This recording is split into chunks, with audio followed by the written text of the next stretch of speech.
Hello everyone, in this lesson we are going to discuss about function main in Golang. The function main is a special type of function and it's the entry point of any executable Go program. Function main does not take any argument and does not return anything. Go automatically call the main function, so we don't need to call this main function explicitly. Every executable Go program must contain a single main package and a main function.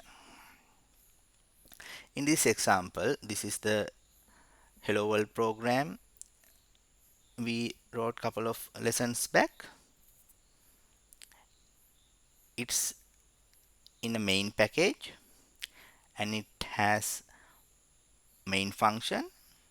Once we run this program, this main function call automatically and prints hello world in our console. That's it for this lesson. See you guys in next video. Bye.